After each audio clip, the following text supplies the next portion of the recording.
Bonjour à toutes et à tous et bienvenue sur Lifestyle Family Business. Je suis Audrey, maman de 4 enfants, passionnée par la magie des plantes, la santé préventive avec un focus sur l'équilibre hormonal. Je suis ravie de vous accueillir dans cet espace. En 2022, nous sommes partis pour un long voyage en famille. Ce voyage nous a permis de réaliser qu'un autre modèle de vie était possible. Un modèle où l'on ne choisit plus entre carrière, épanouissement personnel et vie de famille. Et nous ne sommes jamais rentrés. Dans ce podcast, je pars à la rencontre de personnes inspirantes, d'entrepreneurs audacieux et de familles innovantes. L'objectif, vous prouver que oui, avoir des enfants n'est pas un frein à une carrière, mais un moteur.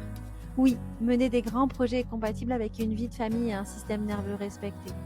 Oui, il est possible de se créer une vie plus alignée et libre. Et le plus important dans tout ça reste d'apprendre à se connaître, s'écouter, se former, pour reprendre confiance et autonomie.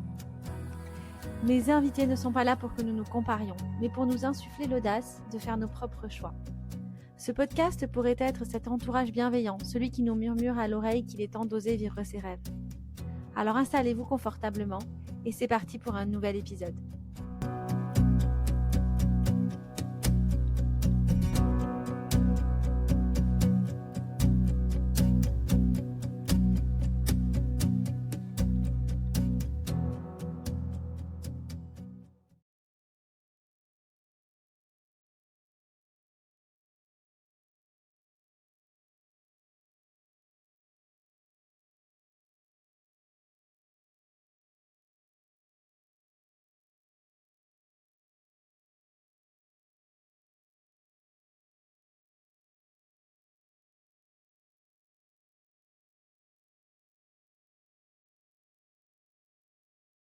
Se sentir aussi épanoui. Enfin, c'est ce que tu transmets en tout cas. Bien évidemment, il y a toujours les réseaux et la réalité. Mais donc voilà. Donc j'ai envie de venir un petit peu creuser plein de sujets. Et puis moi, il y a un autre sujet plusieurs sujets qui m'ont interpellée. Le premier, c'est aussi le fait que toi, tu aies créé une marque depuis zéro avec une ambition d'avoir un label différent de ce qui existe. Et je trouve ça très très smart et qui va beaucoup plus loin que les labels qu'on peut avoir aujourd'hui qui sont en fait très limitants finalement. Mais aujourd'hui, on a beaucoup de consommateurs ont l'impression que le label, c'est la vie, alors qu'en fait, finalement, il limite un peu. Et aussi la partie manger de la viande, parce que moi, je travaille avec tout ce qui est accompagnement hormonal, les protéines, c'est hyper important, le fer, c'est hyper important, beaucoup de carences. Et beaucoup de femmes qui décident de ne plus manger de viande parce qu'il n'y a plus de viande de qualité. Donc, la solution, c'est d'arrêter d'en manger. Et personnellement, je suis pas d'accord. Et toi, tu es quelqu'un qui essaie de prendre un autre chemin, mais plus vertueux selon moi. Et j'ai envie qu'on mette tout ça en avant. Cool, bah, écoute, ça fait un sacré programme, on va bien s'amuser. C'est ça, on n'a qu'une heure, donc ça va être, j'aurai certainement encore plus de questions. Je pense que ça pourrait durer 3 heures, mais on va essayer de couvrir tout ça en 1 heure. Déjà, pour commencer, est-ce que tu serais OK de te présenter? Eh bah, écoute, je m'appelle David, comme tu l'as dit, je suis papa de 2 merveilleuses petites filles, j'aime bien, faire du sport et notamment courir dans les montagnes et je consacre, mon temps et mon énergie à développer, Féroce, qui est une marque, de viande et poissons les plus sains du marché, qui repose sur une promesse, fondée sur 3 piliers. D'abord, ne pas nuire, donc fidèle au serment d'Hippocrate.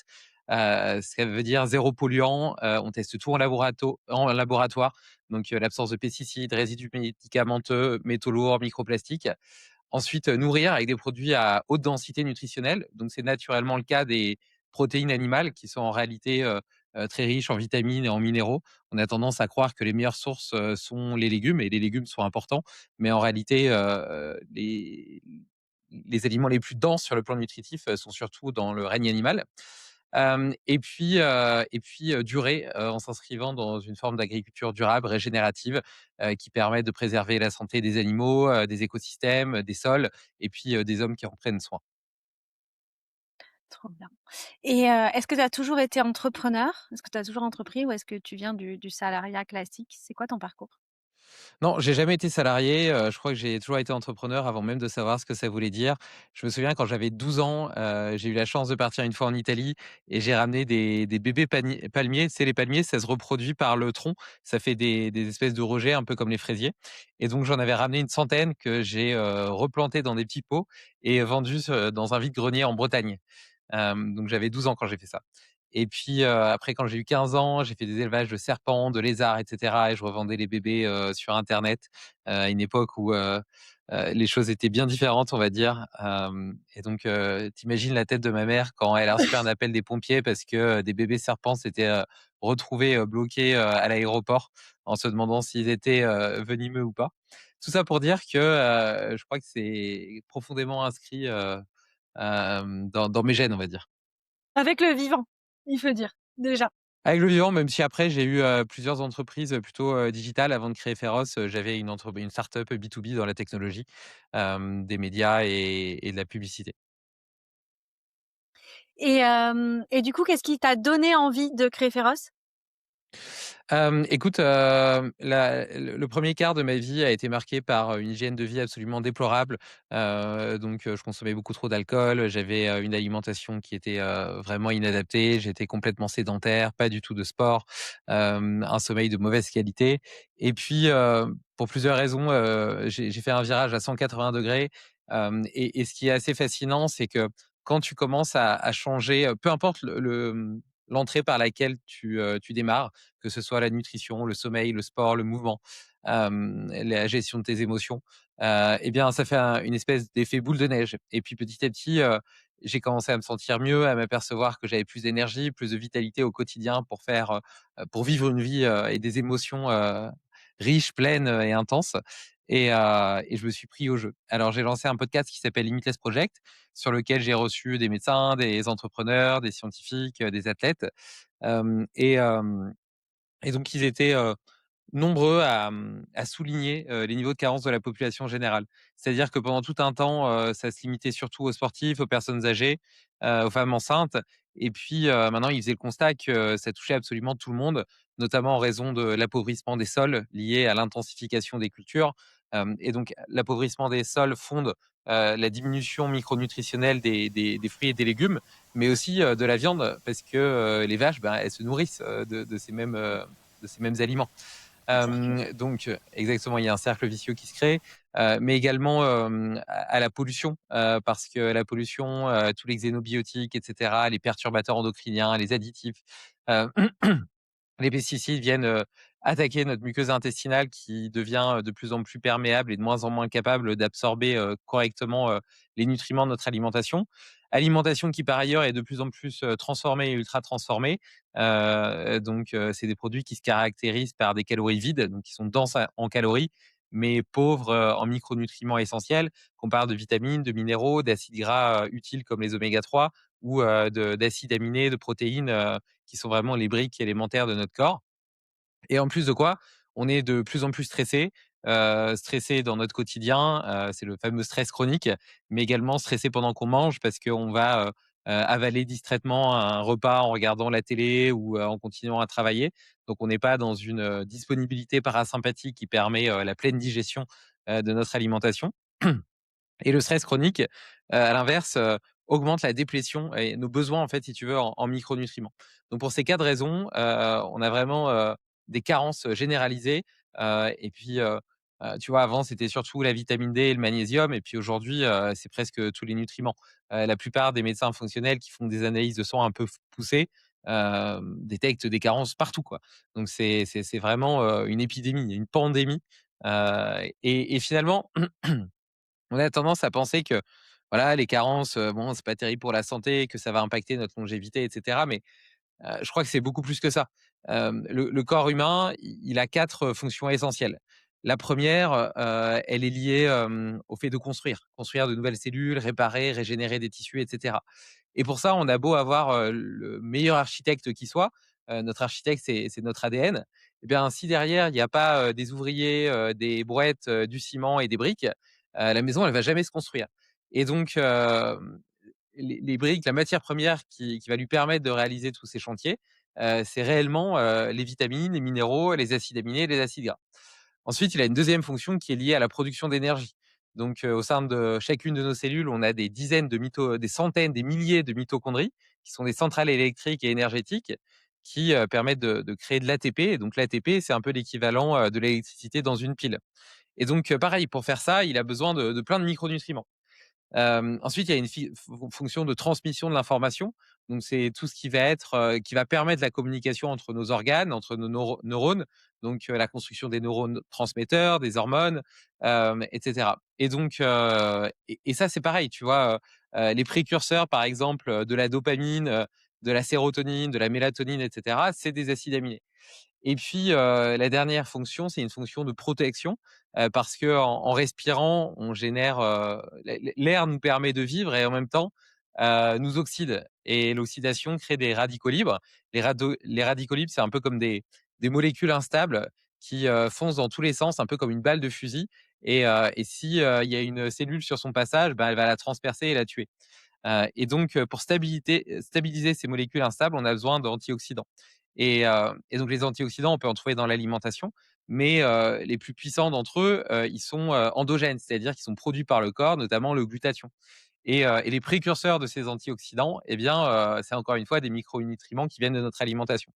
Donc, finalement, le fait d'avoir une alimentation à haute densité nutritionnelle, elle permet, non seulement, d'augmenter la longévité, c'est-à-dire que tu as les études, du professeur Bruce Ames qui a notamment montré que, si, la disponibilité d'un nutriment, par exemple le magnésium, est insuffisante, le corps va privilégier, sa survie à court terme plutôt que les processus, de régénération à long terme. Donc par exemple, le magnésium, il intervient dans 300 réactions biochimiques, donc 300 chantiers dans notre corps et si on en manque, bah, il va continuer à en faire 5 ou 10, mais les 290 restants, ils seront plus faits. Ce qui donne parfois l'impression que tout va bien alors qu'on est carencé, jusqu'à ce que, les problèmes et les troubles fonctionnels s'accumulent. Donc ça permet et ça facilite la longévité, la santé, l'immunité et cetera. Mais surtout au quotidien, c'est ça aussi qui est la clé de notre vitalité. Et la vitalité, pour moi, c'est ce qui va différencier, notre propension à vivre des émotions véritables, donc des projets porteurs de sens, du temps de qualité avec ceux qu'on aime, des du sport ou des défis qui nous intéressent, des passions par rapport aux plaisirs jetables. Et les plaisirs jetables, c'est ceux auxquels on s'adonne quand on est crevé parce qu'on n'a plus du tout d'énergie. Et donc, tu finis ta journée, tu es juste épuisé. Et la seule idée qui te vient à la tête, c'est d'échouer sur ton canapé, de commander Uber Eats et d'allumer Netflix. Et en fait, c'est pas que ton cerveau est devenu faible, c'est simplement que tu as utilisé tout ton stock d'énergie, toute ta vitalité, toute ton énergie vitale. Et donc, tu n'as plus assez de courage, de motivation pour t'adonner à une vie pleine, riche et intense. Et donc Feroz répond à ça. Ce qui m'a marqué, c'est une étude du professeur, Tibel aux États-Unis qui, justement, s'est employé à classer les aliments par densité nutritionnelle et en lisant son étude, j'ai découvert que 7 grammes de foie de bœuf suffisaient à couvrir la plupart de nos besoins. Mais même sans parler d'abats, la viande rouge a été classée tout en haut, alors que moi, j'avais toujours cru et pensé que, les meilleures sources de vitamines et minéraux, c'était les légumes. D'ailleurs, à une période de ma vie, j'ai eu un petit virage, végétarien qui m'a absolument pas convenu. Et donc, en découvrant ça, je me suis dit, «C'est fou, la viande rouge, elle est vilipendée depuis des décennies, dans notre société, alors que c'est potentiellement la meilleure solution pour faire face à l'épidémie, de carence qui nous touche aujourd'hui». Et donc, le 1er produit qu'on a développé, c'est un steak haché qui est composé de viande de bœuf, mais dans lequel on a caché, 23 grammes de foie de bœuf. Donc c'est suffisamment peu pour que ça soit pas dérangeant en termes de goût, mais c'est suffisant en termes de quantité pour que ce soit réellement un multivitamine naturel. Et donc, on recommande à nos clients d'en manger 2 à 3 fois par semaine et ça permet, de se passer, de la plupart des multivitamines. Après, il peut demeurer, des carences pour lesquelles, certains nutriments clés, doivent être apportés par la supplémentation, mais tout ce qui est multivitamines et multiminéraux, un peu généraux, peuvent être remplacés, par CHC Féroce. Et depuis, on a élargi la gamme à, plein de viandes et de poissons, qui ont la caractéristique d'être, issus, d'élevage dont on contrôle, la qualité de l'alimentation et cetera, pour viser un profil nutritionnel optimal pour la santé humaine. Top. Tu bien, tout balayé, tu hyper clair. Merci beaucoup pour tout ça. Je fais le point sur deux choses que tu as dites. La première, c'est que, du coup, on est tous en carence et ça, c'est important de le savoir parce que je pense que les personnes n'en ont pas conscience et que, la supplémentation, je sais pas ce que tu en penses, c'est une question que je voulais te poser après, mais on peut en parler maintenant. Pour moi, la supplémentation, elle est hyper importante, mais supplémentation sur une base nutritionnelle qui est, positive et dont la viande fait partie, tu vois? Donc, je sais qu'il y a beaucoup de femmes qui nous écoutent qui ont des problématiques hormonales, donc soit de la fertilité, soit des déséquilibres hormonaux et c'est hyper important de ramener, tout ça aux carences parce que comme tu disais, déséquilibre fonctionnel et c'est exactement ça fait partie de la fertilité, les hormones, c'est exactement ça. Donc voilà, de revoir ces carences en premier. Et il y a une autre chose que tu as dite, c'est la partie vitalité. Et tu sais, souvent les personnes, elles: «Ouais, mais être vit ouais, la vitalité, mais pourquoi?» Et en fait, souvent, moi, elles m'écrivent parce qu'elles sont épuisées par leur quotidien et elles veulent pouvoir avoir de quoi tenir et supporter, leur quotidien. Et toi, ce que tu as dit, c'était super chouette. C'est tu as dit, il faut de la vitalité pour faire ses projets, pour, partir à l'aventure, pour avoir le courage de prendre cette décision. Et en fait, c'est ça parce que c'est vrai qu'il y a pas c'est pas le même engagement dans la recherche de la vitalité. Ouais, bah, tu sais, je pense que lié à cette vitalité, aujourd'hui, il y a une forme de nivellement par le bas, dans le sens où, on a banalisé, des tas de troubles, de problèmes et cetera. En fait, nos corps, c'est des fusées Ariane et on les utilise comme des trottinettes et on a l'impression que la trottinette, c'est la norme. Parce que quand tu vois tous tes collègues autour de toi et cetera, ils ont tous, il leur faut 3 cafés pour démarrer le matin, ils ont tous des problèmes de sommeil, un coup de pompe en début d'après-midi et puis, des ballonnements, des flatulences et puis des problèmes de digestion et des problèmes de dos et donc tu te dis: «C'est normal». Alors que non, le corps humain, c'est pas une machine toute cassée, en soi, c'est vraiment, un organisme doté de super pouvoirs et simplement, on a des modes de vie qui aujourd'hui, ne lui permettent plus de fonctionner, correctement. Alors je suis pas du tout en train de dire qu'il faut, suivre un régime paléo, revenir à l'âge de pierre et cetera, mais je crois qu'il y a plusieurs stratégies qui peuvent participer à réconcilier justement, notre programmation de base, notre ADN avec, notre monde moderne. Et après, sur l'aspect de la supplémentation, et des prises de sang, déjà, il y a des gens parfois ils disent, «J'ai fait une prise de sang et tout va bien». C'est un truc que j'entends souvent. Sauf que, les prises de sang classiques, qu'on fait, chez le médecin généraliste, elles mesurent absolument pas tout ça. Un médecin et même la façon dont est construit notre système de santé en France est fondée, sur la pathologie. Donc, il est simplement là pour te dire: «Est-ce qu'on détecte une maladie ou pas?» et pas: «Est-ce que, tu es dans un état optimal de santé ou pas?» Et ça, c'est 2 choses qui sont radicalement différentes. Et j'avoue que, j'ai cru et parfois dit qu'on pouvait se passer de supplémentation, parce que ça répondait à une forme de croyance et puis peut-être aussi, d'espoir, que j'avais et donc j'ai optimisé tout ce que je pouvais dans mon alimentation et moi je fais des analyses de sang fonctionnelles donc qui, ont la particularité de coûter très cher, parce que je dois les payer moi-même. Elles sont pas prescrites, par des médecins conventionnels, mais qui permettent, d'avoir vraiment une overview globale, de mes niveaux, tu parlais, hormonaux, endocriniens, mon statut, oxydant, antioxydant, mon inflammation et cetera, et également en micronutriments et en acides gras et heu et même avec une alimentation que je considère comme, optimale, sans écart et cetera et bien, bon après il faut dire que j'ai une vie qui est assez intense mais, je détecte des carences pour lesquelles, j'ai des supplémentations qui sont ciblées, notamment le sélénium. Tu vois, il y a peut-être aussi des facteurs, génétiques, dans le sens où, on n'a pas tous les mêmes polymorphismes et donc la même capacité à assimiler certains nutriments. Et moi, je remarque que le sélénium, par exemple, c'est un facteur limitant chez moi, même avec une alimentation qui est optimisée avec des sources de sélénium, j'ai toujours tendance à être carencé en sélénium.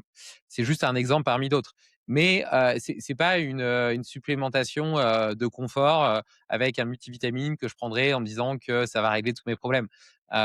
C'est plutôt, quelque chose qui vient, en haut de la pyramide et pour moi, la base de la pyramide, ça reste une alimentation fondée sur une haute densité nutritionnelle et tu mentionnais notamment, les problèmes, hormonaux des femmes et cetera.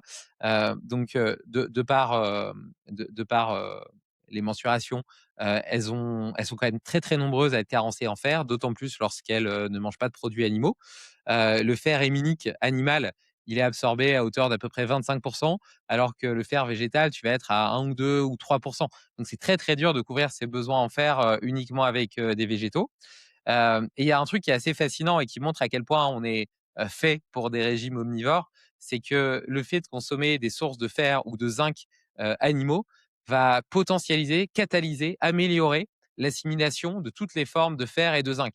C'est-à-dire que si je prends du zinc animal, non seulement il est mieux assimilé, mais il va aussi améliorer l'assimilation des formes de zinc, végétales. Et je parle du zinc, par exemple, c'est une molécule qui est cruciale pour le système immunitaire, et cetera. Tu parlais tout à l'heure de système hormonal, par exemple, tout le cycle thyroïdien, il implique, je parlais de sélénium, du sélénium, de l'iode, et cetera. Et en fait, on s'aperçoit que, notamment pour les minéraux, et toutes les vitamines B, qui sont liées, au métabolisme énergétique, aux gaines de myéline dans le cerveau, donc à la transmission d'informations comme je mentionnais, et cetera. Donc tu vois, tout à l'heure, je t'ai parlé des grandes fonctions du corps, réparation, production d'énergie et transmission de l'information. Tout ça déjà, ça nécessite principalement des vitamines du groupe B, et des minéraux qu'on trouve essentiellement dans les produits animaux et des acides aminés, et tu vois, dans les acides aminés, bon, on dit qu'on peut mélanger les céréales avec les légumineuses pour avoir les acides aminés essentiels. C'est en partie vrai. En réalité, la biodisponibilité de ces acides aminés-là va être aux alentours de 60% versus 98% pour des sources, 98 à 100% pour des sources animales. Donc ça veut dire qu'il va falloir consommer 2 fois plus de calories pour avoir la même quantité de protéines. Et là, on parle que des protéines essentielles. Et donc, il y a tout un tas d'autres protéines qui sont considérées comme semi-essentielles. Et il y a une espèce de raccourci dans la tête des gens qui se dit semi-essentielles, c'est qu'elles ne sont pas importantes. En fait, elles sont appelées semi-essentielles parce que le corps est capable d'en synthétiser lui-même à partir d'autres protéines. Mais déjà, ça veut dire qu'il va en utiliser d'autres pour les faire. Donc, ça diminue la disponibilité et l'utilisation de ces autres protéines pour ce qu'elles sont censées faire. Et puis surtout, cette production-là, c'est semi-essentiel. Donc, ça veut dire que ça consiste à une partie des besoins du corps et pas la totalité. Je pourrais prendre l'exemple de la glycine. La glycine, c'est un précurseur du collagène. Le collagène, c'est vraiment la protéine la plus abondante dans le corps humain. Elle est pas mal à la mode parce qu'on la trouve en complément alimentaire aujourd'hui. Elle participe à la santé articulaire, à l'élasticité de la peau, et cetera, au renouvellement des tissus de façon générale. Et donc, la glycine est considérée comme semi-essentielle parce que le corps peut en produire à peu près 2,5 grammes par jour. On estime qu'on a entre 1 et 2 grammes avec l'alimentation, donc on est grosso modo à entre 4 et 5 grammes. Sauf que les chercheurs estiment qu'il faudrait 12 grammes par jour pour permettre le renouvellement correct de nos tissus et la réalisation de tous les chantiers dont je parlais précédemment que le corps doit accomplir. Et il y a quelque chose qui est assez fascinant, c'est que si on supplémente les gens en glycine, eh bien, on constate que, outre le fait que leur santé articulaire et la santé de la peau s'améliore, on constate aussi que la durée de sommeil profond et la sécrétion d'hormones de croissance augmentent. Est-ce que tu sais pourquoi? Parce c'est par rapport au pilier dont tu as parlé un petit peu plus tôt, à la transmission, le collagène, c'est un petit peu comme la colle entre nos cellules, donc ça fonctionne aussi, ça améliore le métabolisme et le fonctionnement peut-être du parasympathique? Eh bien, parce que, c'est un petit peu lié à ça. C'est vrai que le système parasympathique, il est lié, à une forme d'anabolisme et donc Ouais. l'anabolisme, c'est là où le corps, refait justement ses tissus. Et en fait, le renouvellement de nos tissus, que ce soit la construction de muscles, la régénération de nos cartilages articulaires, la réparation de notre peau ou nos cellules épithéliales à l'intérieur de notre intestin, tout ça, ça se passe pendant la nuit, pendant le sommeil profond. Et le chef d'orchestre de ces processus-là, c'est l'hormone de croissance. Et donc, en fait, lorsqu'on supplémente les gens en glycine, le sommeil profond augmente et l'hormone de croissance augmente, tout simplement parce que jusqu'à maintenant, il y avait un facteur limitant qui était que le corps n'avait pas suffisamment de matières premières pour effectuer ses chantiers en totalité. Donc, quand il avait plus de matières premières, il s'arrêtait. Il n'avait aucune raison de Mmh. continuer à fouetter les ouvriers pour qu'ils continuent à travailler et puis à maintenir ces chantiers-là ouverts puisque de toute façon, il n'y avait plus de matière première. Tandis que quand la matière première, elle devient suffisante, eh bien, il peut effectuer son travail jusqu'au bout. Et donc la glycine, par exemple, ou le collagène, c'est des acides aminés qu'on trouve essentiellement dans les tissus conjonctifs, donc tout ce qui va être la peau de poulet, les articulations et les os des animaux, donc du bœuf ou du poulet. Donc on va retrouver dans les bouillons d'os notamment, dans les plats mijotés comme le pot-au-feu, le bourguignon, la poule au pot, qu'on va également retrouver dans la langue, la queue, la joue de bœuf, et cetera, des plats de nos grands-mères qu'on n'a plus l'habitude de consommer. Ouais. Et donc là, cet exemple que je prenais sur la glycine, il existe également avec d'autres acides aminés comme la taurine, la carnitine, la carnosine, qui effectuent qui ont des fonctions vraiment essentielles dans le corps notamment antioxydantes, de métabolisme des graisses, etc. Donc, tout ça pour dire que je ne crois pas qu'il soit possible d'être en bonne santé en se passant des produits animaux, à la fois pour leur densité nutritionnelle, comme je le mentionnais précédemment, donc en termes de vitamines, de minéraux et d'acides aminés, mais également parce que plusieurs de ces micronutriments ne se trouvent que dans les produits animaux. Et cette espèce de raccourci de penser qu'on va pouvoir les apporter soit par de la complémentation, soit par des alternatives végétales, est toujours incomplète. Et la supplémentation, elle a vraiment un intérêt en dernier recours, mais c'est des molécules qui, en fait, dans un aliment, tous les nutriments, ils agissent en synergie au sein d'une matrice cellulaire qui est le fruit de plusieurs centaines de milliers d'années d'évolution, de coévolution avec nous, qui sont parfaitement reconnus par notre corps, qui existent dans des proportions qui sont hyper finement calculées, de telle sorte à ce que, tu vois, je te parlais de synergie et je parlais d'antioxydants qui permettent de stabiliser justement ces molécules instables. Ben, par exemple, dans ces antioxydants, tu vas avoir la vitamine E ou la vitamine C. Ben, et une fois que l'antioxydant il a agi et qu'il a stabilisé la molécule, ben, elle-même peut devenir instable. Et donc, il va aller se recharger auprès d'une autre. Et donc, les proportions de chaque vitamine, les pourcentages de chaque vitamine sont importantes. Je parlais du sélénium tout à l'heure. Le sélénium, c'est un antioxydant et il sert aussi à la santé thyroïdienne. Mais quand il est trop important et trop abondant, il peut lui aussi causer des problèmes. Et en fait, la nature a déjà calculé de façon parfaite les bons niveaux. Et donc tout ça agit en plus dans une matrice cellulaire, comme je mentionnais, avec des fibres, etc., qui sont reconnues par le corps et qui vont faire que on peut pas se tromper en fait avec un aliment, avec la nature.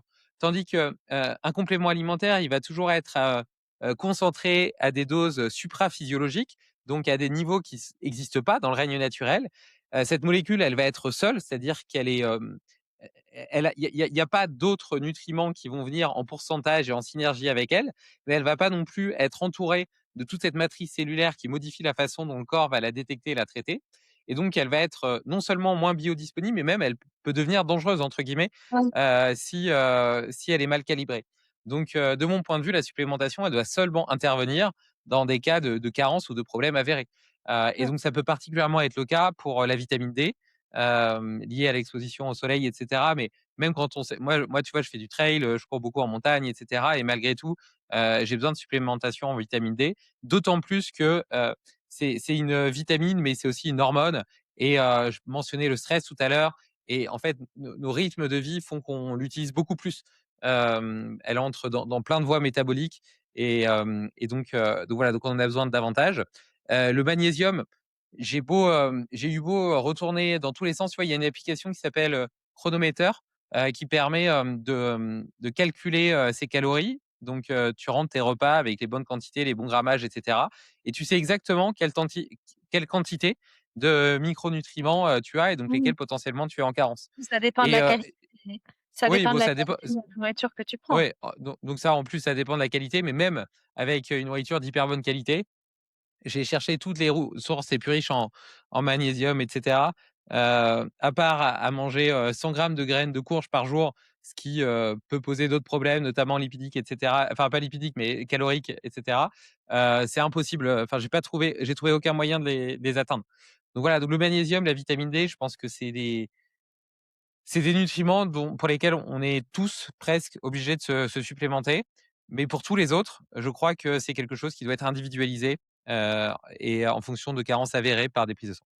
Après, ce qui est sûr, c'est que en supplémentation, comme son nom l'indique, c'est vraiment une supplémentation. Donc, c'est vrai que par rapport aux prises de sang, si on a la chance de pouvoir faire des prises de sang fonctionnelles, c'est top. Après, aujourd'hui, il existe quand même des marques qui font des compléments alimentaires, mais tu vois, vraiment issus du végétal, avec pas un objectif de lutter contre une carence, mais d'éviter des déficits, tu vois. Et donc là, on est sur de la nutrition, du coup, optimale, mais pas, on va pas chercher à carencer, on va chercher à éviter des carences et à améliorer la nutrition. Parce que comme tu le disais en début, aujourd'hui, on est quand même dans ce qu'on mange, on a beaucoup moins de nutriments, que ce qu'on avait avant. Donc, avoir des suppléments, tu vois? Moi, je suis assez pour avoir des suppléments, des multivitamines, mais qui sont issus du végétal, qui sont dans des dosages, physiologiques, vraiment complètement physiologiques et qui vont avoir du coup, vu qu'ils sont des multivitamines, qui vont aller dans ce côté synergique entre les différents composés. Ouais, bah, pour ma part, je préfère, justement, que tu manges 2 fois par semaine, soit un chez Féroce, soit les boulettes Féroce dans lesquelles on a mis des rognons. On a aussi un produit à base de poulet dans lesquels c'est pareil, on a mis des abats à l'intérieur. On a la même chose dans la partie porc avec des abats et en fait, avec ça et d'ailleurs, on le constate avec des prises de sang, on a plusieurs athlètes, comme clients et en fait, ils ont considérablement amélioré leurs analyses sanguines depuis qu'ils mangent, Féroce. Et donc évidemment, je fais ma pub, mais c'est aussi parce que j'en suis, intimement et profondément, convaincu et je crois que cette base-là, suffit enfin suffit à se passer justement de multivitamines. OK.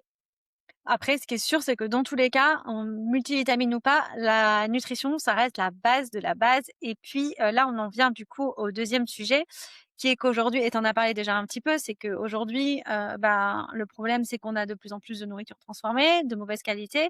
Et donc, la solution, ça va être de dire, bah, on arrête.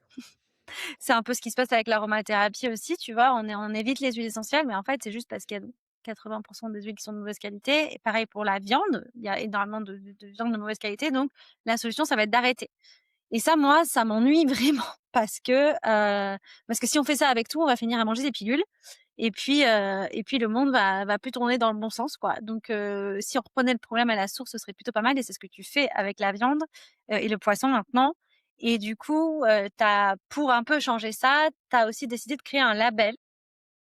OK, donc alors on n'a pas vraiment créé un label en réalité. On a plutôt pris le contre-pied des labels, justement parce que je crois qu'aujourd'hui, il y a vraiment une crise de confiance des consommateurs, envers, ce qu'ils mangent, la qualité de leur alimentation.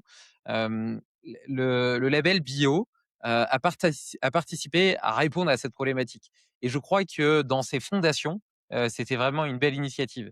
Malheureusement, c'est une initiative qui a été, dévoyée, dont, les industriels se sont emparés et je pense qu'on a tous constaté, qu'il y avait du bio à différentes vitesses, notamment, du bio industriel en grande surface, avec des produits, bio, qui défient, toute concurrence, disponibles toute l'année, indépendamment des saisons et cetera et également, des produits, bio qui viennent d'autres pays. On peut même voir des huiles d'olive, avec, des olives, d'Union européenne et hors Union européenne, pourtant Mmh. labellisées bio.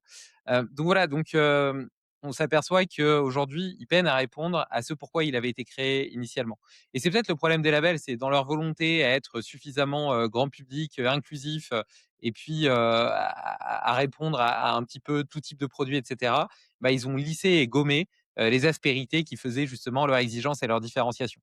Et c'est quelque chose dont je suis d'autant plus conscient maintenant que j'ai fait Féroce où, j'ai vraiment creusé, toute la partie supply, donc toute la filière, et parfois je rencontre, des éleveurs, qui sont, en agriculture biologique et qui me disent un peu comment se passent les contrôles et en fait, il y a un gars qui vient une fois par an, qui connaît rien à l'élevage, qui pose, quelques questions, comme ça et puis, voilà, il dit: «C'est bon» et il signe à la fin et les éleveurs l'appellent des pingouins parisiens. Heu, Mmh. mais, et Ça a donc, un coût comment? et puis ça a un coût pour les éleveurs. Ouais, ouais, ça a un coût alors que ça promet finalement pas grand-chose. Mmh. D'ailleurs, d'ailleurs l'agriculture biologique, c'est une obligation de moyens et pas de résultat et cette obligation de moyens, elle est quand même assez light. D'ailleurs, Oui. sa finalité, c'est d'abord, d'améliorer, l'environnement et éventuellement le bien-être animal, mais pas tant de promouvoir la santé humaine. Alors parfois, la santé humaine est une conséquence parce qu'en cherchant à améliorer, l'environnement, par exemple, eh bien, on va peut-être réduire les pesticides et cetera, ce qui aura des avantages, pour la santé humaine. Mais c'est pas toujours le cas. Par exemple, sur la viande rouge, et bien, l'agriculture biologique permet à ce que les animaux soient nourris à 40 de maïs et de soja, pourvu que le maïs et le soja soient, issus de l'agriculture biologique. Or, le maïs et le soja, c'est des graines, des concentrés, qui sont très riches en oméga 6. Oméga 6 qu'on retrouve ensuite dans le profil lipidique de la viande et qui transforme, radicalement, son profil nutritionnel et Mmh. l'impact, qu'elle aura sur la physiologie humaine, notamment, en la rendant, nettement plus inflammatoire qu'une viande qui aurait été nourrie 100 à l'herbe, qui va à l'inverse être beaucoup plus riche en oméga 3. Donc, comment est-ce qu'on a répondu à cette problématique avec Pharos? Bien justement, on a décidé de se passer de labels, de tiers certificateurs et on s'est dit: «Comment est-ce qu'on peut rassurer le client?» Bah, on va pas créer un autre label, qui, pourrait souffrir, de toutes les critiques que je fais au bio. On va plutôt, se fonder sur une obligation de moyens et de résultats C'est-à-dire qu'on teste tout systématiquement en labo. Donc, je le mentionnais précédemment, mais on teste tous les polluants pour garantir que la viande est exempte, de tout composé nocif. Mais on teste aussi le profil d'acides gras qui nous permet de garantir qu'elle a été 100 nourrie à l'herbe, les vitamines et les minéraux pour calculer la densité nutritionnelle, et on rend ces données directement accessibles aux consommateurs avec un QR code sur l'étiquette. Et donc là, il y a pas besoin d'avoir un tiers de confiance parce qu'en réalité, le consommateur, il sait exactement ce qu'il a dans son assiette. Il a juste à scanner, le QR code sur l'étiquette et il sait ce qu'il mange. Mmh. OK. Donc vous avez créé ça, il y a une trans donc en fait, il y a une c'est un et donc les tests que vous faites, c'est des tests qui sont faits en interne, en ex tout en interne? Il y a une partie qui est faite en externe? Non, tout est fait, via un laboratoire indépendant, donc on En travaille laboratoire. avec, Eurofins. OK, donc vous avez créé C'est votre le même labo équipe-là voilà, c'est ça.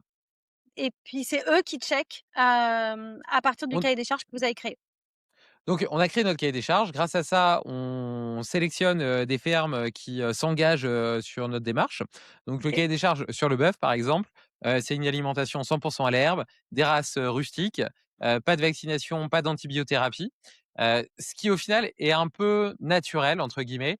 C'est-à-dire que dans les élevages conventionnels qui sont plus intensifs, bah, ils sont obligés d'utiliser des traitements vétérinaires parce que, c'est des vaches qui vont prendre beaucoup plus rapidement du poids, qui vont être plus enfermés en bâtiment et cetera, donc qui vont moins exercer leurs muscles, qui ont un stress métabolique et mitochondrial plus important et donc naturellement qui sont en moins bonne santé. Et donc pour les garder en vie, ils sont obligés, d'utiliser des traitements vétérinaires.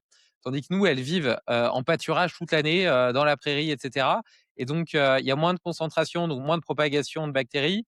Elles exercent leur corps et cetera, un peu comme, la différence entre un homme, sédentaire et obèse dans son canapé versus, un sportif, qui fait vachement attention à sa santé et donc bah, le vétérinaire, il a jamais besoin de venir à part une fois par an pour, la prise de sang prophylactique. Donc la prophylaxie, c'est la prévention des maladies. Donc c'est juste là pour vérifier et garantir le fait qu'elle soit en bonne santé, justement. Donc voilà et donc tout ça, ça nous permet, de garantir aussi, les facteurs environnementaux parce que, il faut savoir qu'1 hectare de prairie, permanente séquestre autant de carbone qu'un hectare de forêt, le séquestre beaucoup plus profondément. Donc, c'est du carbone qui est mieux protégé, notamment en cas d'incendie et cetera. Elles sont entourées et bordées de haies sauvages, donc avec, différentes, espèces d'arbres et cetera, qui sont de véritables refuges pour la biodiversité, d'autant plus que c'est des endroits sans traitement, sans pesticides, sans engrais et cetera. Donc on a beaucoup d'insectes pollinisateurs, on a 13 des 20, espèces de chauves-souris qui vivent dedans. 75 des espèces d'oiseaux, elles dépendent de ces haies sauvages. Hem et donc il y a même des populations bactériennes qui vivent dans l'écorce des arbres et dont la nourriture est le méthane émis par les vaches.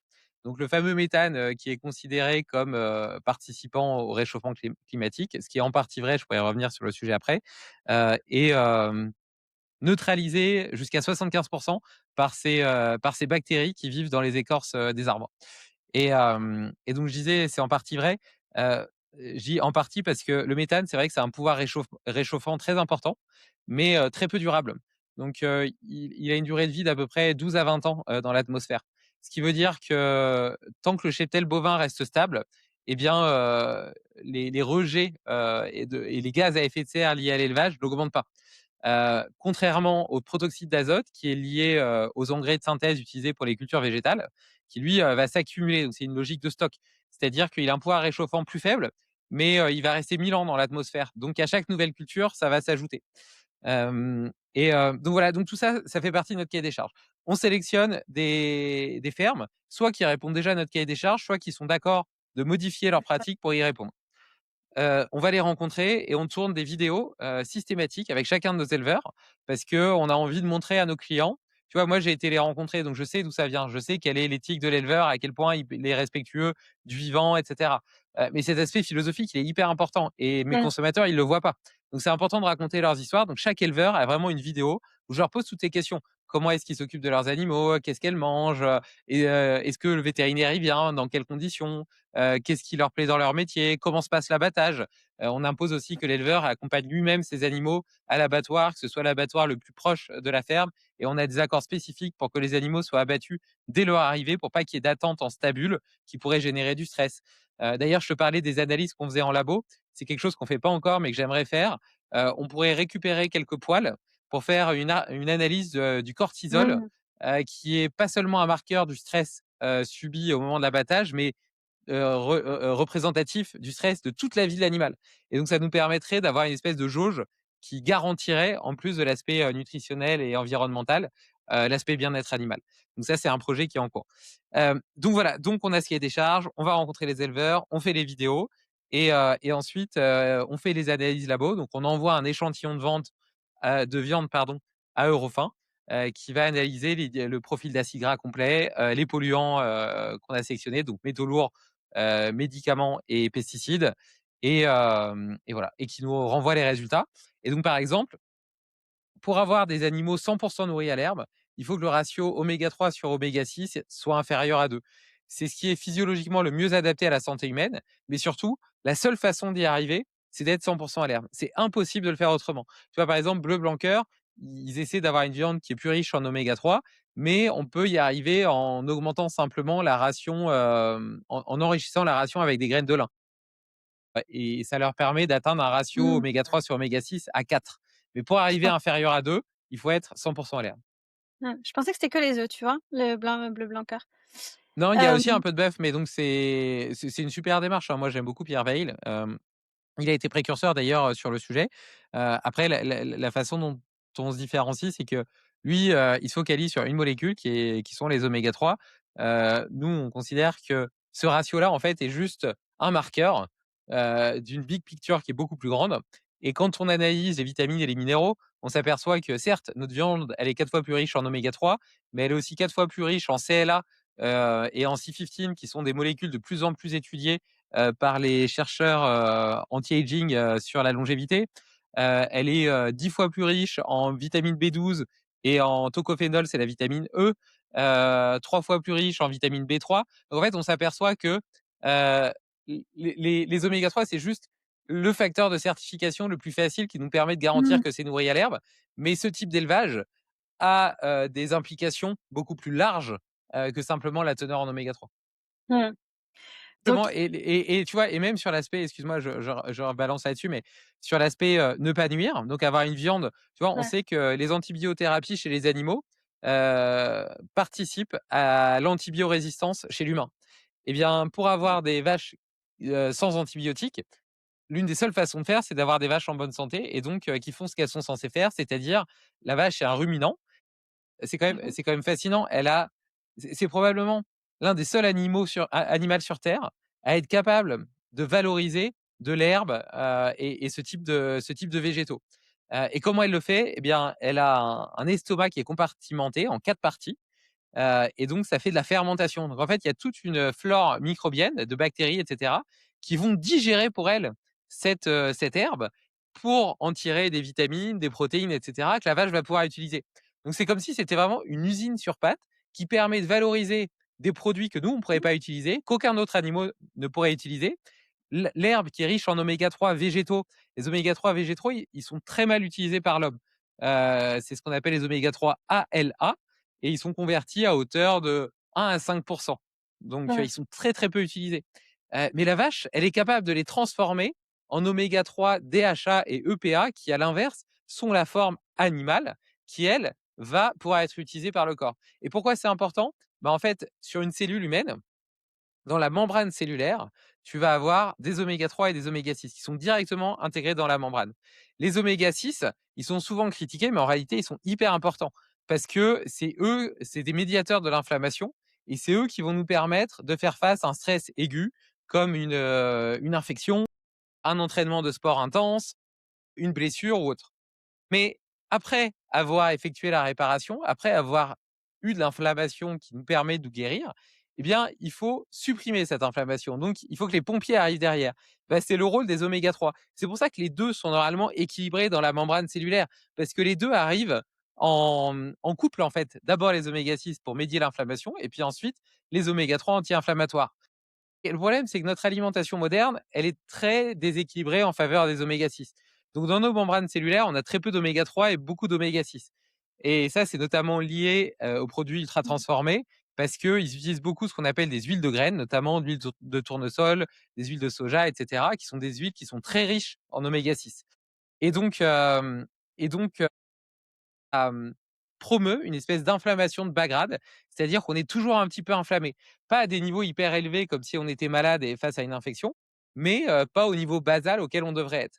Et il y a beaucoup de chercheurs aujourd'hui, Anthony Berthoud et d'autres notamment, qui, estiment que, cette inflammation de bas grade, c'est vraiment le terreau fertile sur lequel se développent toutes les maladies de civilisation. Donc le cancer, le diabète, les maladies Mmh, neurodégénératives et cardiovasculaires seraient liées à cette inflammation de bas grade. Et mmh. d'ailleurs pour, boucler, sur les analyses de sang, fonctionnelles, il y a des marqueurs qu'on peut mesurer et qui permettent de savoir justement, quel est notre niveau d'inflammation, notamment, les protéines C réactives, CRP ultrasensibles pardon, qui nous permettent, de mesurer justement ce niveau d'inflammation de bas grade. Top. Et du coup, en résumé, tu proposes un produit qui est top qualité intrinsèque, top qualité en termes de préservation de l'environnement, un petit peu comme, ça me faisait penser un petit peu à ce que tu disais, tu sais, quand tu parlais de l'environnement, ça me fait un peu penser à la permaculture, tu vois? De faire refavoriser Complètement. un peu l'énergie entre les plantes et mais du coup, ça a un prix et forcément, ben, je suppose que ce que tu ton produit, il a un prix supérieur à ce qu'on peut retrouver, de moins bonne qualité en, mmh, en grande surface, par exemple. Du coup, qu'est-ce que tu réponds, toi, quand on te dit: «Ah mais oui, mais c'est cher»? Je réponds, 2 choses. La première, c'est que tout à l'heure, on parlait des multivitamines. Eh bien, si tu remplaces ton multivitamine par AHA Féroce, ton multivitamine, tu le payais peut-être 30 € par mois, et ma viande, elle est peut-être, allez, 5 € au kilo plus cher par mois. Enfin 5 € plus cher au kilo, tu vois? Que ce que tu payes Mmh mh. normalement. Et tu manges pas, 10 kilos de viande, enfin, tu manges pas, 5 kilos de viande par mois. Donc au final, en économisant sur ton multivitamine, tu peux t'acheter une viande de meilleure qualité qui va avoir, qui de mon point de vue, va répondre à plus de besoins, donc qui d'un point de vue physiologique et métabolique sera meilleure pour toi, pour ta santé, tout en étant, plus vertueuse et favorable pour l'environnement. Donc ça, c'est un premier point. Le deuxième point, c'est qu'en termes de prix, là, on est en train d'évoluer vers un format de box, c'est-à-dire que, maintenant, on a développé, des filières, volailles, cochons, poissons, et donc notre ambition, c'est d'être, Ouais. le fournisseur entre guillemets «unique» des protéines les plus saines du marché, pour un ménage. Donc il achète plus jamais de viande ou de poisson dans les grandes surfaces et qu'il l'achète que chez nous. Et ça nous permet, d'augmenter le panier moyen. Et l'augmentation du panier moyen permet de réduire les coûts, relatifs de la livraison. Parce qu'on livre en surgelé directement à domicile et ça coûte cher de livrer en surgelé. Donc ce faisant, on est capable de réduire nos prix et donc on va arriver à un prix, qui variera entre 25 et 30 € le kilo. À mettre en comparaison avec ce qu'on peut trouver dans le commerce, j'ai regardé à l'Intermarché à côté de chez moi, à Linge en Haute-Savoie, sur de la viande bouchère, donc en barquette, on est à peu près à 30 € le kilo. Dans un magasin bio, on va plutôt être, entre 35 et 40, et chez le boucher, plutôt entre 40 et 50. Et si on prend un steak haché bio de grande surface, Carrefour Bio par exemple, on sera à peu près à 25 € le kilo. Ce qui signifie que finalement, on aura un prix qui sera, complètement standard par rapport, à ce qui se fait habituellement, dans le commerce. Et ça, on y arrive parce qu'il y a 3 choses qui nous permettent d'y arriver. Donc comme je le disais, augmenter notre panier moyen. Ensuite, c'est parce qu'on n'a pas d'intermédiaire, donc on est en direct consommateur. Si on avait des distributeurs, c'est pour ça qu'on refuse systématiquement les propositions qu'on a de vendre en magasin bio et cetera. Parce que si on rajoute à un distributeur et sa marge, dans l'équation, les prix augmentent Ouais. considérablement. Et le dernier élément, il est lié à la valorisation de la carcasse, parce que comme je te le disais, ces abats, c'est vraiment des trésors nutritionnels oubliés. Nous, on a décidé de les intégrer dans les aliments parce qu'on pense que c'est indispensable, pour promouvoir la santé humaine et ça, c'est notre objectif premier. Mais ça a un autre avantage qui est économique, qui est que dans le conventionnel, ils exploitent à peu près 65 d'une vache. Nous, on en exploite 85 parce que justement, on réutilise le foie, les rognons, le cœur, mais aussi, la graisse qu'on fond pour faire du fif de bœuf qui est, la graisse, originelle de l'humanité bien avant, l'invention du beurre ou des huiles de graines et qui est, lorsqu'elle est issue d'animaux élevés à l'herbe. Et donc là, c'est d'autant plus important parce que, le mode d'élevage, il va notamment modifier le profil lipidique et donc quand on parle de la graisse, ben, la qualité de cette graisse est directement déterminée, par le mode d'élevage et d'alimentation. Donc je trouve que c'est d'autant plus important dans ce contexte-là et donc le suif de bœuf, ça fait une alternative au beurre ou, aux huiles, pour la cuisson notamment. Hem et donc voilà, donc le fait de mieux exploiter, l'animal, nous permet, bah, d'avoir un meilleur rendement carcasse et donc malgré le fait qu'on rémunère beaucoup plus cher les éleveurs, parce que ça fait partie, déjà d'un engagement éthique vis-à-vis, de la revalorisation de nos filières. C'est pas normal que nos éleveurs, meurent de faim Mmh. alors qu'ils nous nourrissent. Et par ailleurs, c'est aussi lié aux engagements, qu'on leur demande parce qu'on a un cahier des charges qui est extrêmement exigeant et donc eux, ils sont d'accord de nous suivre, mais en échange, bah, il faut qu'ils puissent, vivre correctement et dignement de leur travail. Donc on essaie de revaloriser leur travail financièrement, mais aussi en termes d'image, notamment par, ces vidéos, ces interviews qu'on crée.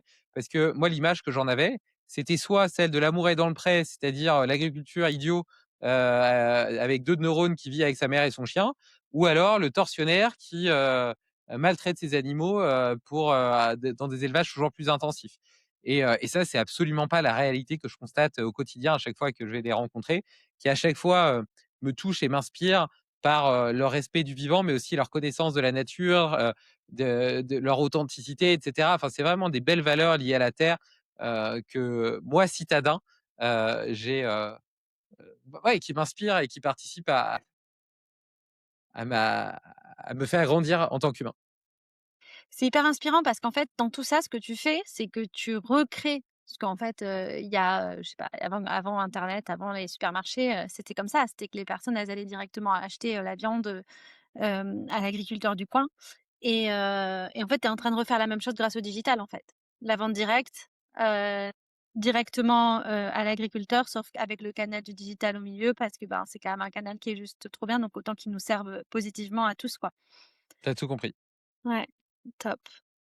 Hem, on va passer sur une dernière question, un dernier pilier, la l'équilibre vie, pro, vie perso, lifestyle. Donc, comme je disais en intro, tu es quelqu'un qui fait beaucoup de sport, qui est entrepreneur, à fond les ballons et aussi papa de 2 enfants qui doit tes filles, elles sont petites, non, encore? Ouais, elle a 2 ans et demi et 5 ans. Ouais. Donc, voilà, donc tu as dû faire des nuits qui ont été compliquées, ces dernières années. Comment tu gères tout ça? Comment tu gères tes journées? Est-ce que tu as tendance à avoir tout bien cadré dans des cases, temps famille, temps pro et cetera? Ou est-ce que tu es plutôt, «Je fais un petit peu tout n'importe comment, mais c'est mon équilibre aussi»? OK, tu es prête, pour une longue réponse? Comme à mon Ouais, habitude? vas-y. Alors déjà, tu mentionnais le fait que je faisais beaucoup de sport. Je Ouais. commence par là parce que, je suis un peu contre, cette logique de l'équilibre vie pro, vie perso. Parce que équilibre vie pro, vie perso, ça suppose que dédier du temps à l'un en soustrait mathématiquement à l'autre. Alors que moi, c'est pas du tout ma vision des choses. Je considère plutôt ma vie comme un grand puzzle et j'ai l'impression que chaque pièce du puzzle catalyse la suivante. D'ailleurs, dans le vivant, qui est quand même, quelque chose qui m'inspire beaucoup, eh bien, on appelle ça des systèmes autocatalytiques et donc en l'occurrence, le sport, participe à mon travail et à ma régulation Mmh. émotionnelle. Donc le sport m'aide à être un meilleur père et un meilleur entrepreneur. Notamment parce que, j'ai des séances, plutôt, de musculation. L'avantage des séances de musculation, c'est que c'est suffisamment intense pour, que je puisse penser à rien d'autre et donc, quelque part, c'est, une décharge intellectuelle parce que je suis focalisé sur, le fait de pousser, le plus dur possible. Et j'ai d'autres séances qui sont plutôt liées, à du trail. Donc je vais aller courir dans les montagnes et là, c'est un effort qui est plutôt, cyclique, où, ça me demande suffisamment, d'énergie et cetera, pour que et c'est suffisamment varié pour pas que je m'ennuie et en même temps, ça me demande pas suffisamment de concentration et cetera pour, Mmh. monopoliser, toutes mes pensées et ça m'aide à, justement faire des liens, relier les points entre eux. Tu vois? Un peu, comme, Steve Jobs, c'est lui qui parlait de ça, de relier les points et cetera et donc, je trouve généralement, dans mes trails, des solutions à mes problèmes, mais aussi de nouvelles, idées créatives et cetera. La juste ligne et la juste stratégie à opérer en tant que CIO de Pharos. Et puis c'est quelque chose qui m'apporte une forme de détente aussi intellectuelle parce que j'ai l'impression qu'une fois que mon cerveau, tu sais, on parle de quand on mange, après avoir mangé, il faut que notre, intestin digère. OK? Ça paraît logique. Et ben, j'ai l'impression d'être constamment bombardé d'informations. Je me nourris beaucoup, par des conversations, par des échanges mails, par des podcasts que j'écoute, par des livres que je lis et cetera, par des problèmes que je dois solutionner et toute cette information, c'est comme si elle avait besoin d'être digérée, d'être métabolisée et donc pendant ces Mmh. courses, elle est digérée, métabolisée. C'est ça qui permet de faire émerger la bonne route à suivre, mais aussi me m'aider à rentrer dans un état émotionnel de justement de stabilité, mentale beaucoup plus grand, qui me permet d'être, un père, présent, pour ma famille, pour mes filles, et quand je passe du temps avec elles, bah, de pas être focalisé sur tous les problèmes que je dois régler, aux choses que j'ai encore à faire et cetera. Je pourrais ajouter à ça d'ailleurs, une dernière sphère qui est plutôt liée à la mobilité, et la mobilité ou même tout ce qui peut être un peu plus lié, à des travails de type respiratoire, breathwork, du sauna, des bains froids. Tout ça, ça va plutôt être introspectif pardon. Et donc ça, c'est plus lié à la conscience, à l'exploration de ma conscience. Mais ça participe à cet ensemble, tu vois. Et donc au final, je t'ai montré 3 types de sports, la force, l'endurance Mmh. et la mobilité, qui apportent chacun, outre l'aspect sportif et physique, un état émotionnel qui, participent, si tu veux, à mon équilibre de vie. Donc ça, c'est un premier élément de réponse. Le deuxième élément de réponse sur l'organisation. Je suis effectivement quelqu'un qui est très organisé.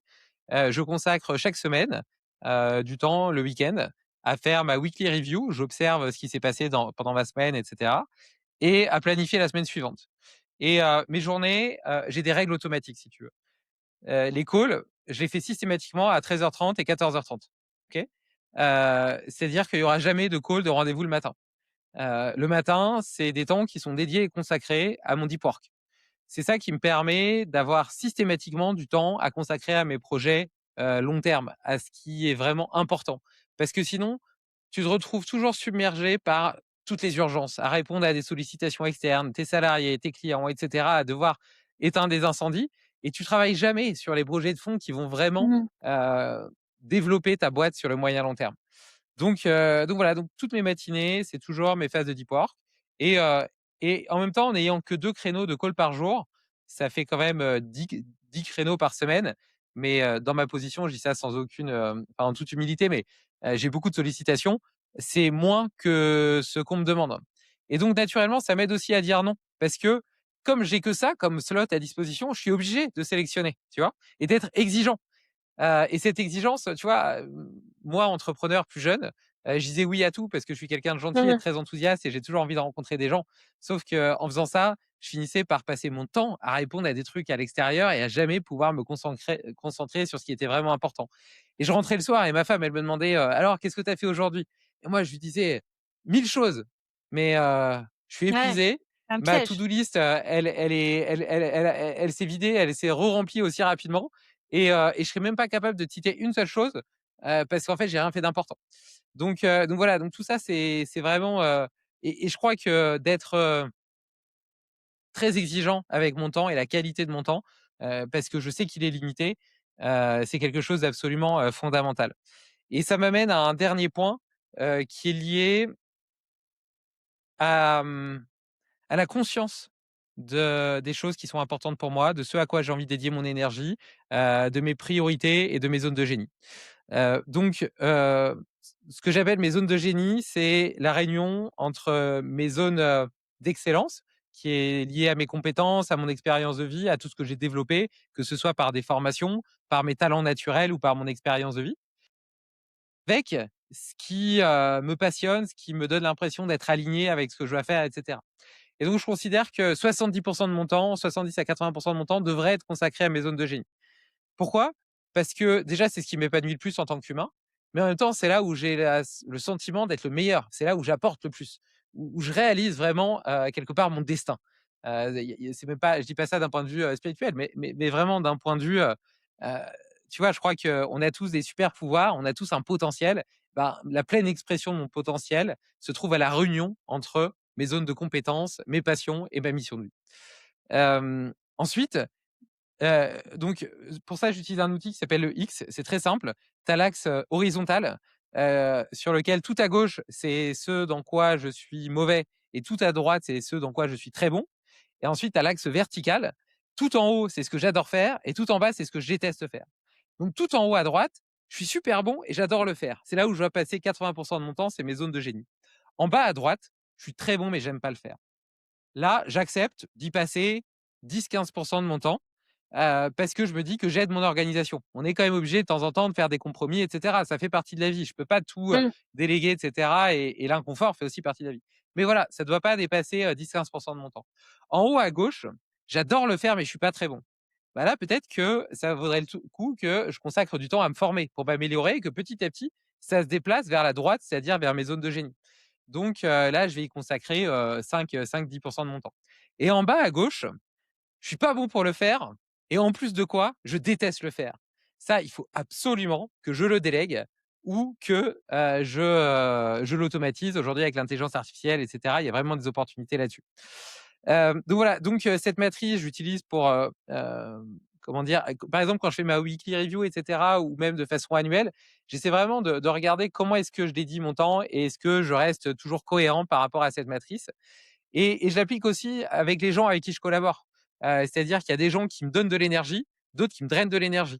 Et ben, Mmh. même si, tu vois, à un moment, j'ai eu ce changement de vie et cetera et donc il y a des amis qui étaient des amis de longue date. Mais en fait, j'ai constaté qu'une fois supprimé le vernis de l'alcool et cetera, il ne faisait que drainer mon énergie. Il faisait pas du tout D'acc partie de l'écosystème, du quotidien, de l'environnement que j'avais envie de créer et de construire. Et donc je les ai supprimés de ma vie. Et donc il y a d'autres personnes qui sont rentrées à la place et à l'inverse, à chaque fois que je discute avec eux, je me sens nourri, ça m'élève, je pourrais parler des heures sans m'arrêter.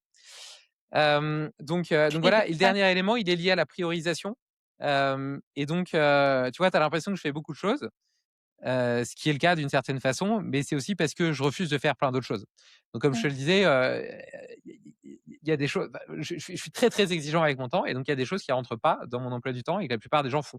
Par exemple, j'utilise aucun réseau social. Je suis pas sur Instagram, je suis pas sur, Facebook et cetera, ni sur TikTok. On a un compte Instagram avec, Féroce, c'est pas moi qui le gère. Je le regarde pas. J'ai même pas l'application sur mon téléphone. Je réponds sur WhatsApp, OK, mais seulement une fois par jour, le soir. Le reste du temps, je regarde, pas WhatsApp et donc même si mes proches, m'écrivent, bah, ils auront pas de réponse, avant le soir. Je regarde, très peu la télé, enfin très peu la télé. Je regarde, tu vois, en ce moment, j'ai une phase qui est assez intense et donc j'aime bien, regarder un épisode d'une série, mais ça va être un épisode d'une série qui dure 3/4 d'heure. Donc, au total sur ma semaine, si tu mets ça, bout à bout, je vais avoir, en ce moment 5 heures de télé par semaine maximum et à certaines périodes qui étaient peut-être moins intenses sur le plan intellectuel, où j'avais moins besoin de «me détendre» entre guillemets, ça représentait peut-être 2 heures. Je fais pas de soirée, je fais pas d'after work, je vais pas boire de verre avec, les copains et cetera. Ça fait pas trop partie de mon emploi du temps.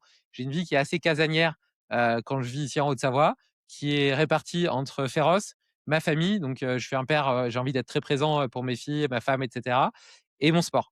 Mes moments plutôt d'interaction sociale, ça va être, toutes les 4 semaines, je vais passer une semaine à Paris où là, je rencontre beaucoup de gens. C'est l'effervescence, intellectuelle, culturelle.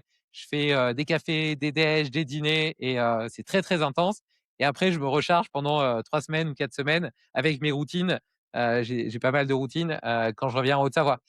Mes amis, ceux dont je te parlais qui m'élèvent, et bien, c'est pareil, ça va être concentré à certains moments dans l'année. On va se voir 3-4 jours, à 2-3 fois comme ça dans l'année où, on va s'entraîner ensemble, on va philosopher ensemble, on va travailler un petit peu et cetera, tu vois? Et ça va me remplir et me nourrir et cette nourriture-là, elle va me suffire pour, 2 mois sans que j'ai besoin de les revoir, tu vois? Ou 3 mois sans Ouais. que j'ai besoin de les revoir. Donc voilà, donc tout ça pour dire que, j'ai une vie qui est j'ai construit ma vie par rapport à mes priorités et donc là, je suis pas Ouais. du tout en train de dire que ça doit être celle des autres. Moi, ça me convient parce que, tu vois, on a tous, il y a des gens, qui ont besoin de rencontrer, tout le temps de nouvelles personnes pour se sentir bien sur le plan social. Moi, des périodes, moins régulières mais très intenses, me suffisent, tu vois? Donc voilà, donc c'est vraiment quelque chose qui est individuel et ça, je pense que et je vais conclure là-dessus, c'est c'est vraiment, le fruit d'observation de ma propre vie, de mon énergie et cetera et tu vois, pendant toute une partie de ma vie, j'avais parfois l'impression d'être, inadapté, c'est un grand mot, mais de devoir, changer des parties de ma personnalité. Tu vois, j'ai une tendance à être hyperactif, à avoir besoin de faire beaucoup de choses. Je me sens stimulé par les environnements rapides, riches en défis, en problèmes à résoudre, pour certaines personnes, c'est le signe que je devrais ralentir, faire plus de Mmh. méditation, et cetera. Et en fait, moi, les environnements, trop lents, trop processisés et cetera, ça draine mon énergie. Je m'y épanouis pas et ça me frustre, ça m'énerve et je me sens pas bien dedans. Et donc en fait, j'ai mis du temps, en fait, à comprendre qui j'étais, et à adapter, ma vie, mon environnement. Et quand je parle de mon environnement, c'est mon rythme de vie, mes relations sociales, les tâches que j'effectue, heu, à ma personnalité plutôt que l'inverse. Ça veut pas dire qu'on ne doit jamais faire d'efforts, tu vois? J'ai des défauts et j'essaie, de faire des efforts sur les défauts que je peux avoir. Ça veut pas dire qu'on ne doit pas changer et cetera, mais je crois que souvent on essaie de se suradapter à la société plutôt que de partir de sa personnalité et d'adapter son environnement à soi. Exactement, c'est hyper inspirant parce que alors est-ce que tu m'autorises à te poser une dernière micro question? Parce que du Vas-y. coup ça il y a, tu parlais c'est hyper inspirant parce que tu parlais de se reconnecter à savoir qui on est soi pour pouvoir, bah, du coup, créer un environnement, qui nous correspond. Tu as notamment dit aussi qu'il y avait 70 à 80 de ton temps qui était dédié à ta zone de génie, ce qui aujourd'hui n'est pas trop le cas dans le monde du travail où on va plutôt s'adapter, comme se suradapter à quelque chose qu'on va nous demander, pas forcément dans notre zone de génie, parfois bien à côté. Et du coup, bah, on n'est pas bon et il y a un cercle vicieux qui se crée. Mais surtout, bah, du coup, j'avais envie de rebondir sur ton avis sur le futur du travail. Parce que ce que tu crées, pour moi, c'est ta façon de travailler, ta façon d'être et de créer, Féroce, c'est le futur. Mais du coup, voilà, forcément, tu es quand même, une petite, toute petite part. Comment toi, tu vois le futur du travail? Hem, Écoute, c'est une bonne question. Pour nos enfants, Hem, ouais, ouais, non, comment c'est une bonne travailler question. aussi dans les prochains Tu sais, on a parlé beaucoup, ces dernières années de burn-out. Moi, j'ai l'impression que le burn-out est plus lié à un manque, d'alignement qu'à une charge de travail. Tu vois, moi, je me réveille à 5 heures du matin. Le matin, je suis hyper excité et enthousiaste à réaliser Féroce et je travaille comme un dingue, mais parce que je suis tellement animé par ce que je fais que j'ai jamais l'impression de travailler. Et avant, je dirigeais déjà une start-up. Je travaillais beaucoup, mais peut-être même un peu moins, enfin moins, qu'avec Féroce, mais beaucoup quand même entre guillemets. Et pour autant, j'avais l'impression d'avoir une charge mentale, une charge de travail qui était, 10 fois supérieure. Simplement parce que j'étais absolument pas aligné avec ce que je faisais au quotidien et à la fin, c'était devenu horrible. J'avais vraiment l'impression que la personne que je devais être, était fondamentalement différente de la personne que j'étais et que je savais vouloir et devoir être. Donc ça, cette logique d'alignement, je pense vraiment que c'est quelque chose d'important et justement vis-à-vis, de ce futur du travail et notamment du développement de l'IA et de cette espèce de fantasme, qu'on serait plus obligé de travailler. Heu, Moi, je pense que ça serait un drame parce que je crois que le travail, ça Mmh. ça devrait être, ça doit être et ça devrait être un facteur d'épanouissement. Tu vois, je crois que d'ailleurs, si tu observes un petit peu, Heu, les on a tous un besoin de représentation sociale, tu vois? Identitaire.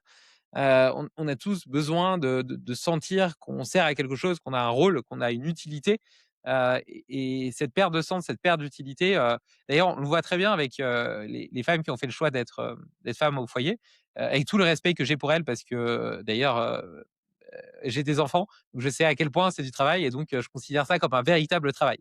Mais malgré tout, bah, au bout d'un moment, les enfants, ils sont grands et donc ils s'en vont de la maison et donc si tu considérais ça comme être ton travail, bah, après, tu peux te retrouver vide de sens, avec beaucoup de temps, disponible et cetera et je connais des femmes qui ont fait des dépressions, Mmh. à ce moment-là de leur vie justement, tu vois? Des dépressions liées au fait qu'elles n'avaient pas développé, de passion, ou de choses qui les animaient, profondément elles-mêmes, mais aussi liées au fait que, elles savaient plus qui elles étaient en termes d'image, de représentation sociale, de valorisation sociale de qui elles étaient, tu vois? Mmh. Parce qu'elles comme si elles avaient perdu, Le ouais, sens. elles avaient perdu leur sens, leur identité, quoi, leur identité profonde. Mmh. Le travail fait partie de notre identité. C'est pas la seule, c'est pas notre définition, mais ça fait partie de cet ensemble. Donc voilà, je crois que, moi je vois l'intelligence artificielle comme une opportunité de dédier plus de temps justement à nos zones de génie, à ce qui nous Mmh. épanouit, plutôt que, comme une occasion de passer plus de temps, dans le confort, à se divertir. Je crois que le divertissement d'ailleurs j'aime pas, enfin tu vois le divertissement dans le sens divertissement, tu vois? Ça dit ce que ça dit. Ça nous divertit de ce qui est vraiment important. Alors, ça Mmh. peut avoir une utilité dans une logique Bah, justement parce qu'on a déjà eu une journée qui est tellement satisfaisante qu'on a besoin aussi de se reposer. Mais sinon, ça nous divertit de ce qui est vraiment important ce qui est vraiment important, ça veut pas forcément dire le travail, attention. Je dis pas ça. Pour moi, ce qui est important, c'est ce que j'appelle vivre une vie pleine et intense et ça, c'est une définition qui est personnelle. Et donc pour moi, ce qui est important, ça peut être, mon travail, mais aussi mes enfants, le sport et cetera. Le fait d'aller, en montagne, emmener mes filles en montagne, pour faire un bivouac, par exemple, ça nécessite de l'énergie, pour y aller et cetera, de la vitalité. Ça va créer je vais vivre des émotions incroyables. Ça va générer des souvenirs indélébiles dans ma mémoire et dans celle de mes filles. Bah, ça pour moi, non seulement c'est quelque chose d'important, mais ça pour moi, c'est pas du divertissement. Le Mmh. divertissement, c'est plutôt les plaisirs jetables, tu vois la série que je regarde le soir, bah, sur le moment, j'ai passé un bon moment, mais dans 3 mois, je m'en souviendrai pas, quoi. Je serais Ouais. incapable de te raconter ce qui s'est passé. Tu vois, là, hier, on a regardé, donc comme je me lève très tôt, je me couche tôt aussi, et comme, je mange systématiquement avec mes enfants, que je leur raconte l'histoire le soir et cetera, je te dis mon créneau max pour regarder la télé le soir, il est d'1 heure. Donc on a voulu regarder, Sherlock Holmes, et donc le film, il doit durer 2 heures, donc on le regarde, qu'en partie, on regarde que la moitié, puis on regardera l'autre moitié ce soir, tu vois? Et donc je l'avais déjà vu, j'avais déjà vu une fois, j'en avais un bon souvenir. Dans mes souvenirs, il était bien.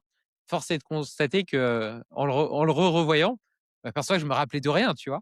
Donc tandis que, ce bivouac-là dont je te parle, la première fois où j'ai Mmh. emmené ma fille en haut d'une montagne et qu'on a dormi ensemble dans une tente, je m'en souviendrai jusqu'à la fin de mes jours et ma fille, c'est Ouais. pareil et ça, pour moi, c'est ça la véritable richesse, bien plus que l'argent.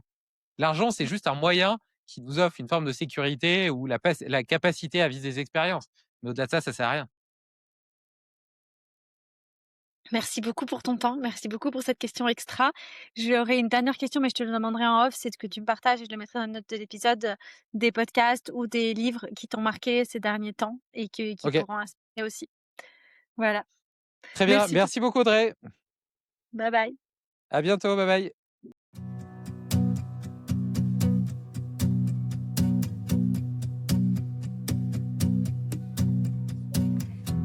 Merci infiniment pour votre écoute.